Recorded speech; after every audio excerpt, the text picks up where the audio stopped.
Welcome to Farfield. We're here again. It's 3 years since the last one. Joe and Claire invited us back, and we're at Farfield Mill in Sedbergh. And we've got this amazing exhibition, A Process of Change. And it is all change. It's completely different to the last one. But it's the same thing. It's that coming together to show our work, to complete that circle. And it's so important when we create from our heart to show it and to touch your hearts as well. So we're going to take you on a tour. We're going to show you round just a few of the bits. I'm not allowed to show you them all. But I want to give you a taste of what's here and how it's been curated. But please, please, please, if you can, come on down and see it for yourselves, because it really, truly is magnificent.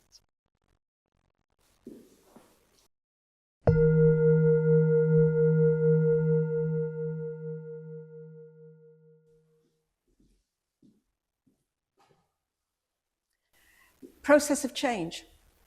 One of the things that creates that change is design.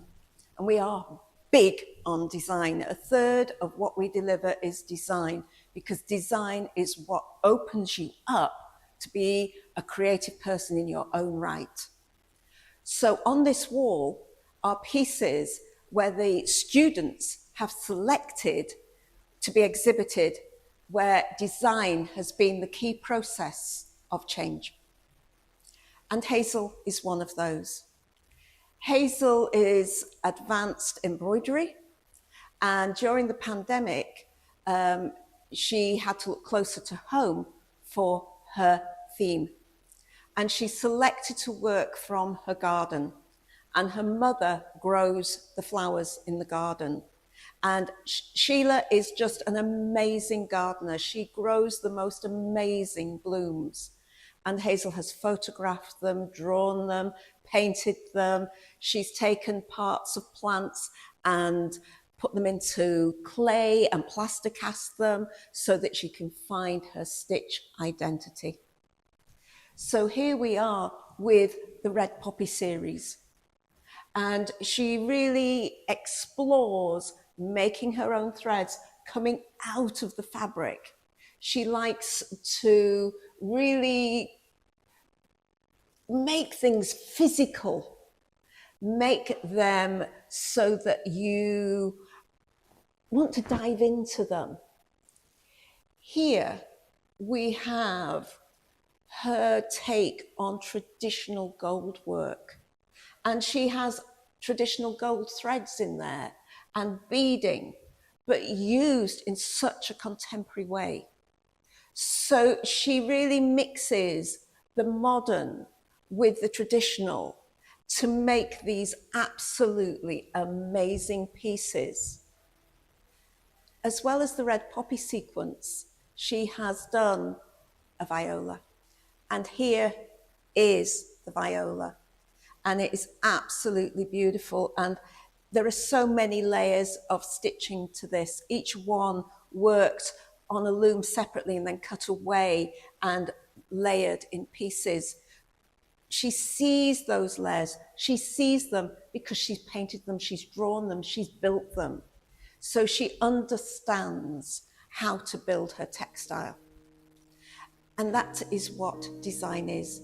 It's creating the knowledge to be able to make the textile. We haven't got here drawings in frames. It's not what the design is about. The design is about acquiring the knowledge to be able to make individual work.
Here we have Susan Lives's tapestry. And this is another way in which you can use design. We call this process Once Upon a Time. The history of textiles is bound up with the history of storytelling. Tapestries that told the stories of medieval, historical, religious, myths, legends, they're all in there. The Bayeux tapestry, which is actually an embroidery, but again, that's storytelling. We have modern storytelling in the Quaker tapestry, worked by 20th century embroiderers. So storytelling and textiles are hand in hand. So we have done a module on storytelling and how to illustrate the story. So you wouldn't necessarily look at this and go, oh, that's the golden apple of discord. But if you know the story of the golden apple of discord, then this would tell the story. It would remind you. And that's what happened. The storytellers travelled and told their stories, that oral tradition. And so here we have the illustration of the golden apple of discord, where the mortals and the gods came together for a wedding, the wedding of Peleus and Thetis. They were a mortal and a goddess. They didn't invite Eris, the goddess of discord. Big mistake. She threw in a golden apple, and on it was written, "To the fairest." Aphrodite, Hera, and Athena were all at the wedding, so they all claimed it. And they went to Zeus and they said, "Which one of us is the fairest?" And Zeus, he was bright. He said, "I'm not going to judge this." He said, "Paris can judge this." And Paris sort of went, don't know. So Hera said, "I'll give you political power if you vote for me." Athena said, "I'll give you fame and desire if that's who you vote for me." And Aphrodite said, "I will give you the most beautiful mortal woman as your bride." Paris went, "Okay, I'll have that." Unfortunately, the most beautiful mortal woman was married to King Menelaus. She was Helen. And King Menelaus of Sparta was pretty angry at losing his wife. So began the Trojan War, and that lasted 10 years, and it ended in the destruction of Troy. So make sure you invite everybody to your wedding, or leave loads out, one or the other, not just leaving an only one. But you can see here how beautifully Susan has captured that. So although there is more than one apple, she's showing that discord, she's showing that argument going on, and then how that leads to the Trojan horse and the Trojan War. So it's beautiful, beautiful tapestry, exploring texture. We've got all sorts going on in here because texture brings the emotion into storytelling. So it's absolutely stunningly beautiful.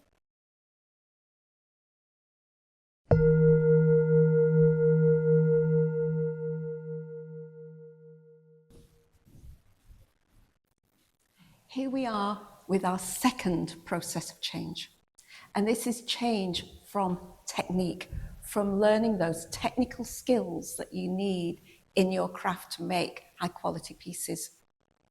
So here we have Maggie Leatherbarrow, who's been studying felt with us. And you see, she's got interested in clothing. We've got the jacket and we've got the collar.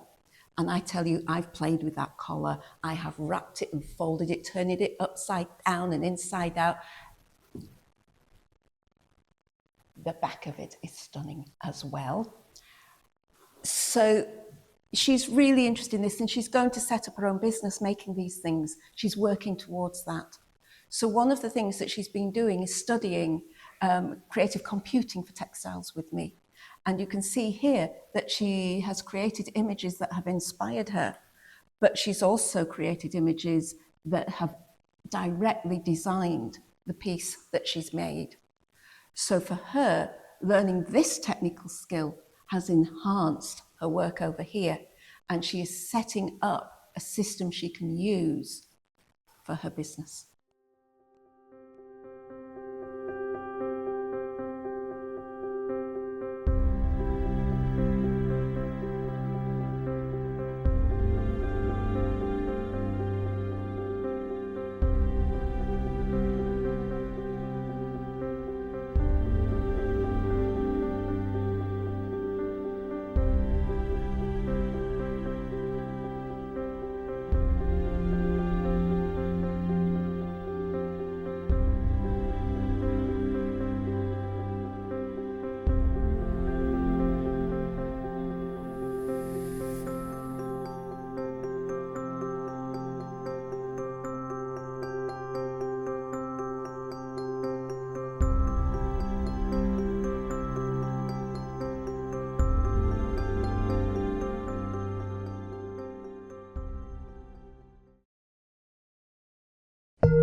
So here we are with Helen Baxter. Helen lives on a small holding. She has her own alpaca and her own sheep. She grows that fibre, has it spun into yarn, and she is now dyeing that yarn and weaving to create products that she is selling.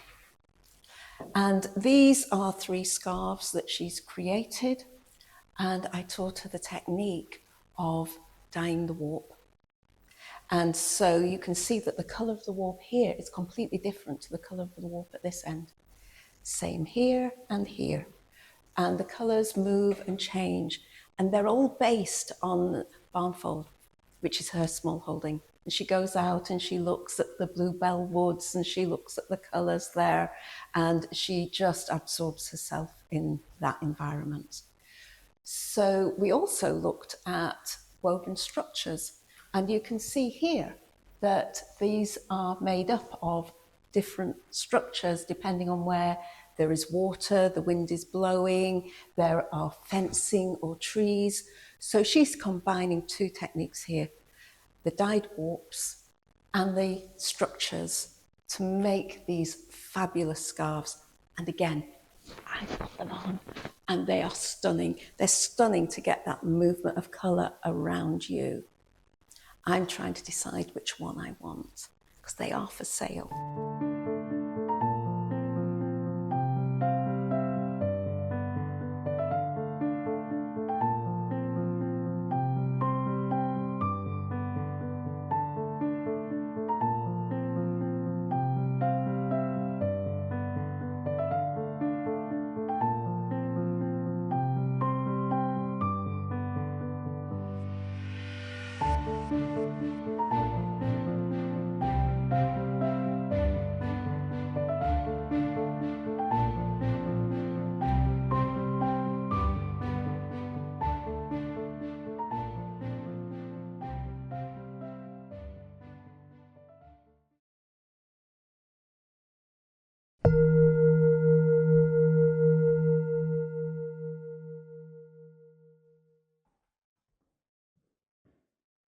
We're here in the Dover Gallery, which is the second gallery, and it's a very, very different feel to the first gallery.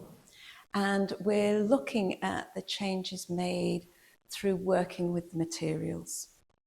Again, part of what we deliver, what we teach, so that you know how materials work and you can work with them, you can work against them, you can make all sorts of magic happen. And I want to show you the work of Ellie Wilkin. Ellie is one of our advanced embroidery students, and she's produced a series of 6 pieces that she's really kindly let us showcase here for her. And they're based on the beach where she lives over in the northeast. And they are absolutely stunningly, stunningly beautiful. Each piece takes her 2 months to create. Her stitching is exquisite. But she's also really, really absorbed in historical embroidery. And we studied at intermediate fabric manipulation and smocking and pleating and gathering. And she takes this on into her work. She's got Suffolk puffs. She's got needle weaving. She's got all sorts of things going on. She's got black work. So many traditional techniques. And she works these flat on the Hessian, and then she manipulates them. And everyone goes, you can't do that, you're going to cover up so much. But she understands what it brings to her work to get that undulation of the beach patterns, of the waves coming in and the movement. And she goes down to the beach, she photographs, she draws, she paints, she comes back in, and she draws and she paints, and they're in here as well as digital images. There's so much in here. You will spend hours completely absorbed in them. They're for sale. Give them a home, because they are absolutely magical and you will never be bored.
Change of materials.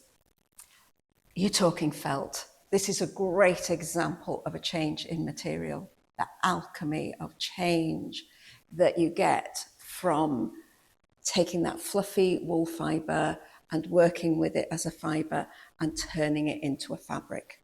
One of the oldest forms of making fabric, but used here beautifully on our wall of felt that you will come and enjoy.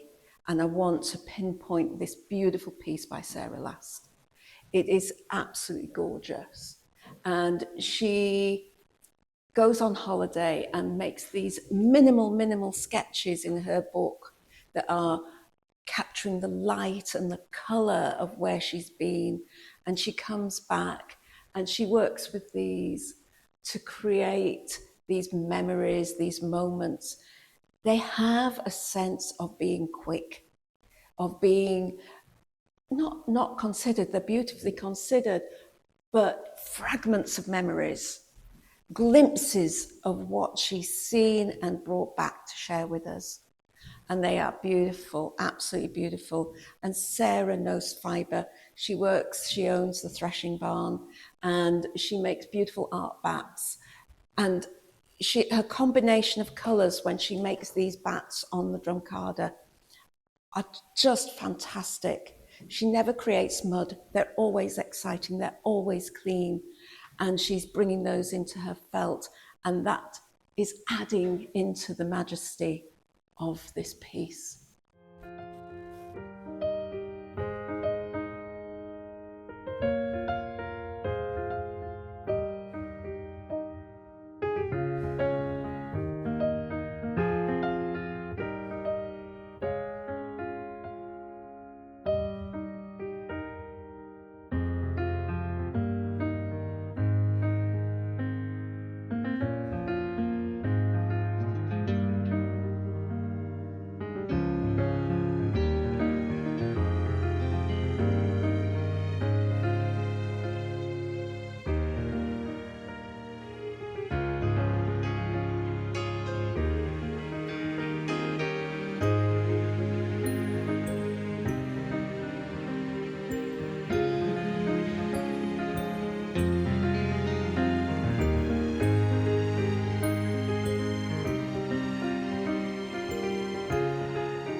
One of the processes of change that we considered was the change that is inside of us to actually be ourselves and to be creative people.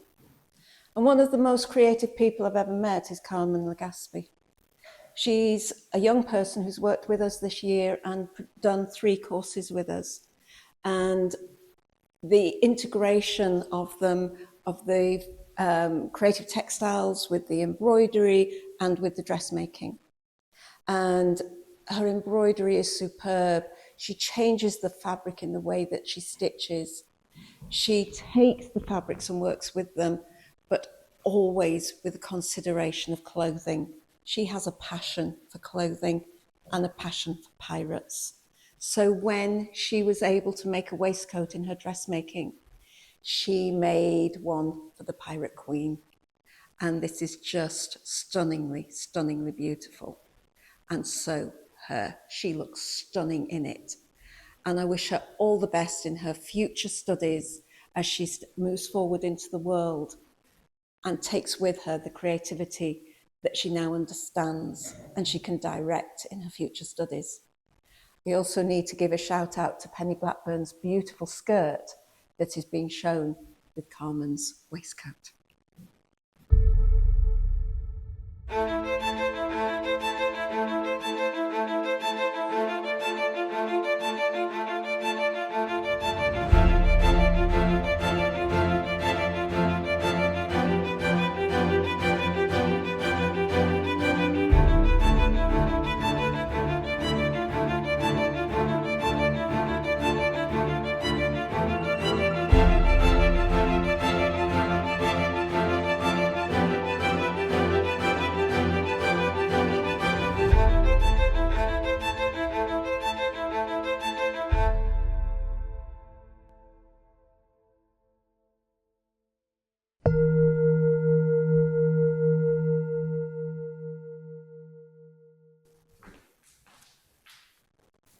Change in understanding.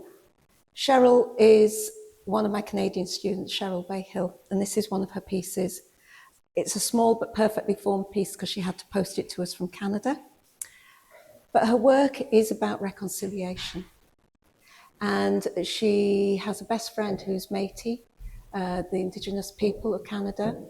And she spends a lot of time talking to her about the persecution that went on with her people. And in the 60s and 70s, the government forcibly removed babies from Métis families. And in fact, her best friend, her mother denied her Métis heritage so that she could keep her children. Each of these circles represents one of the babies that was forcibly removed from the family.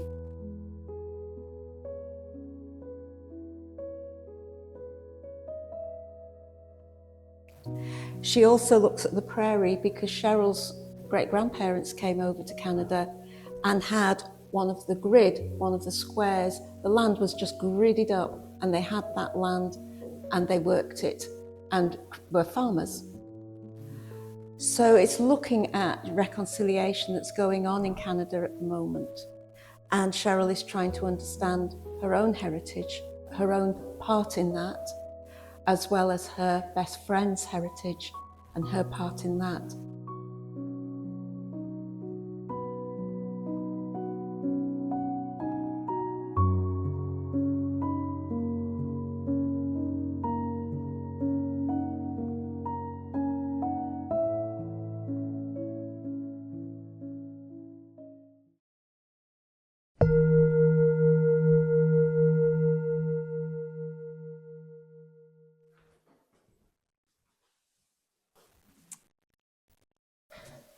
When we start to create and really engage with the work that we make, it allows us to understand something a little bit deeper about who we are as people. And Heidi and Andrea came together in dressmaking class and shared their experiences of traveling in India and meditation. And they're now working together to produce cushions for meditation. And Andrea goes out to India and studies. She's studying meditation. She's studying Eastern medicine, and they're running retreats.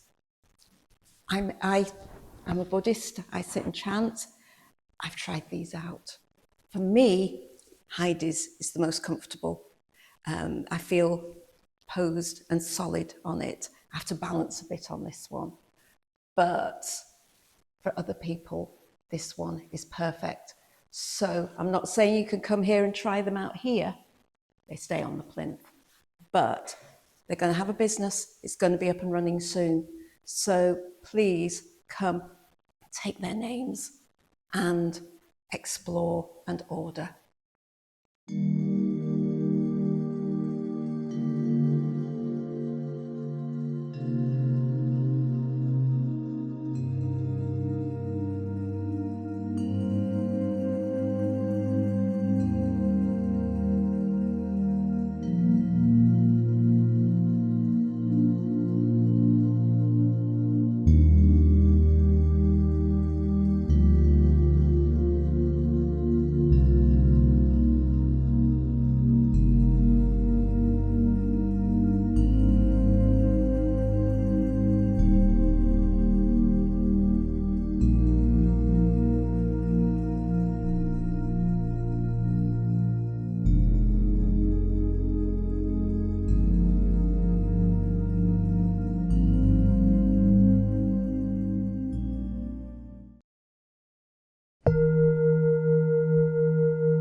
Welcome home.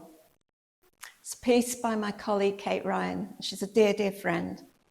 And a year ago, she moved house. She moved house from a home that she'd had for decades into a new property to her, but they were actually a very old property and they've been doing it up, and she's been pouring her life into this with her husband, Nick. And she tells me about the furniture that she's reupholstering and repurposing fabrics and this is who she is. She is so precious and beautiful and wants to preserve the world and its environment. So she's repurposing fabrics. And here she has a piece that she's been making as a mat for the home, to welcome home. And she's used fibre that was given to her by a dear friend. She has found a tablecloth in a charity shop. She's tea stained it to make it feel old, as she has the lace. And this is a tree that's in the garden, and it overlooks the whole area and is a bit of a landmark. And she's been discovering the birds that are in the garden. She's been enjoying the garden over a year to see what's growing in there, because every season changes. And then there's the house. And as she's falling in love with the house and she's been working on the piece, more and more of the house has been revealed. And this is about her falling in love with her new home.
Whispers.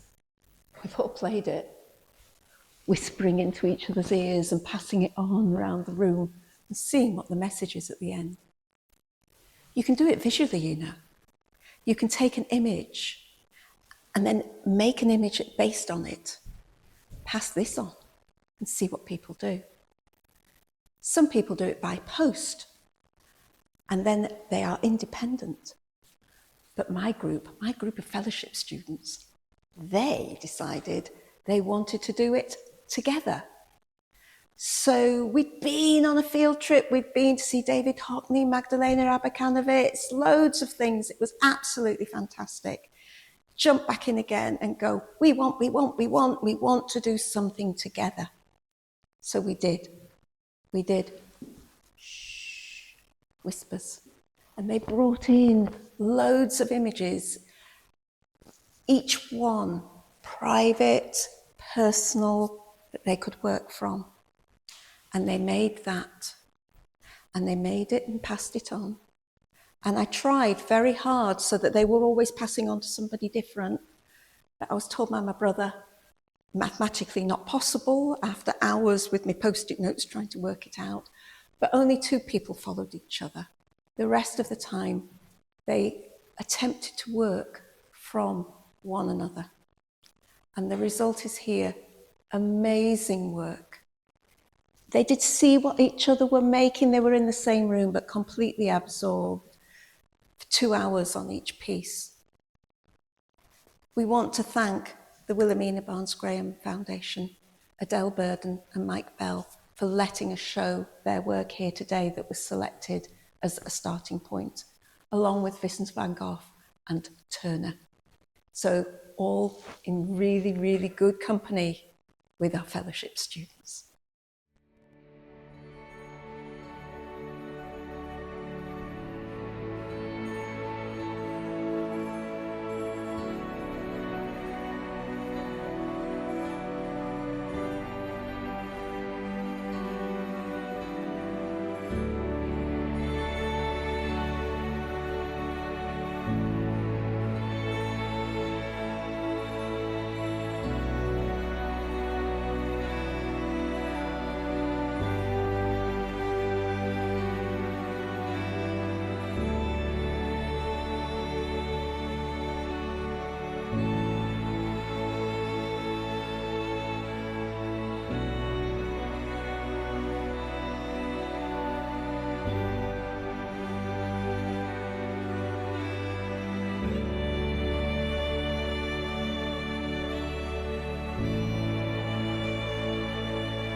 The Snowbirds.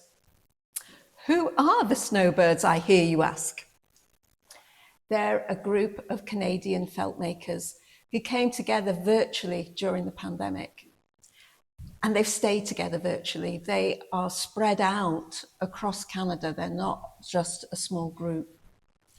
And the catalyst for this was Cheryl Wayhill, who's one of my advanced students. And she's been with me for a number of years. And they have watched her work develop so much. And they said, how, why? And she told them. And they went, don't want to get up at 2 a.m. to be in class. Can't think why, lightweights. But they wanted to be part of it. So we talked.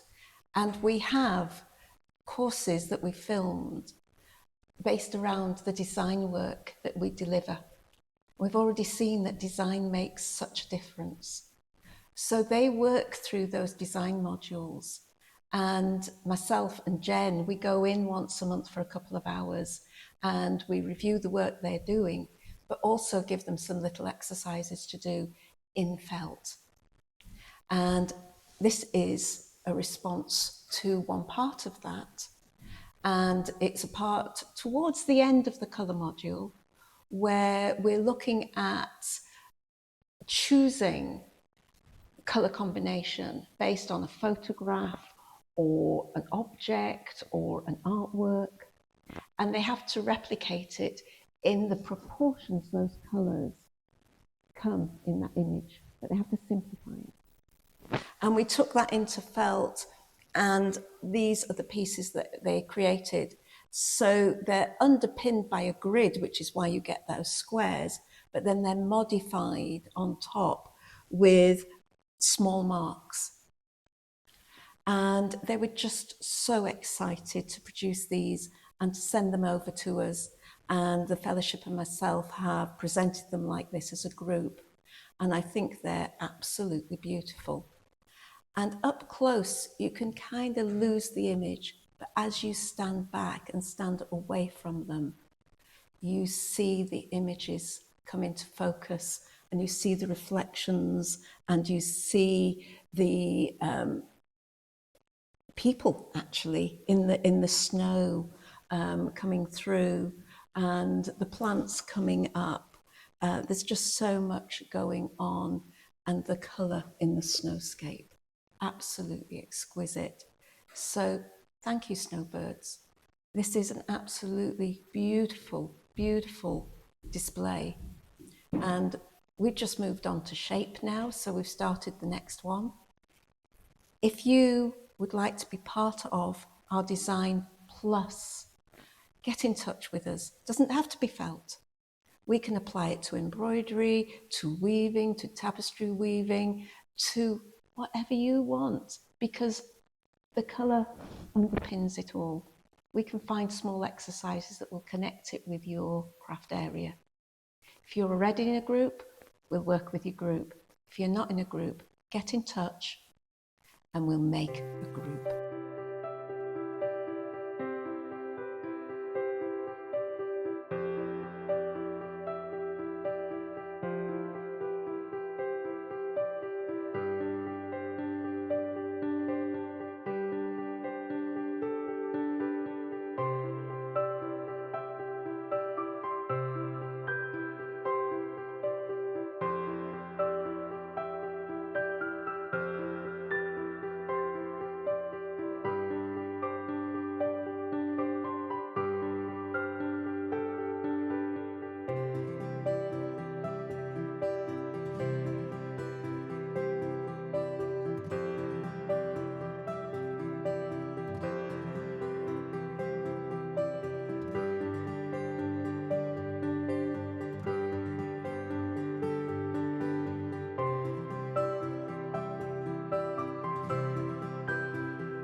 I wanted to show you this plinth of gorgeousness. You don't get a process of change in isolation. It's not design, it's not technique, it's all of them married together. And the students selected the one that was predominant in what they created, not the only one that was involved. And I wanted to show you here the foundation creative textiles, because this exhibition is inclusive. It's got our beginners in, as well as our advanced and intermediate.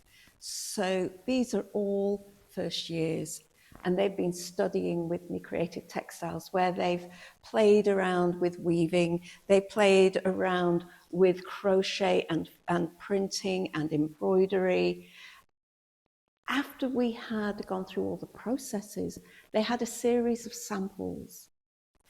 And the beauty was to take those samples and to turn them into items. And they have loved that. So we have the scissor roll. Some people have asked why we need so many scissors, but Kate is the queen of scissors and rotary cutters, and she needs somewhere to store them. This is absolutely exquisite and beautiful. It also has her name on it. Then we've got Pam's beautiful rice bag, based on a Japanese bag that involves 5 squares. It's even got a beautiful bottom. And you can open it and you can close it. And traditionally it was used for offerings of rice in the temple. We have a cushion. The first cushion Kath's ever made, and she's piped it and she's put a zip in it, and it's absolutely exquisite. And what she really learnt about was to add stitch, but minimally, so that the print could be shown off. And then we have Carmen's jewellery. And she took her woven sample, chopped it up, put embroidery on it. The most exquisite black work stitches and fine embroidery that she's learned. She's been studying embroidery with me as well as creative textiles, and she's brought that in and made this beautiful jewellery. This is achievable in a year. Come and study with us. And if you don't know what to study, this is a great one to start, because you applique, you embroider, you make felt, you weave, you crochet, you dye, you print, and then you come out with all of this magnificence. It's a great course.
Thank you. Thank you for watching.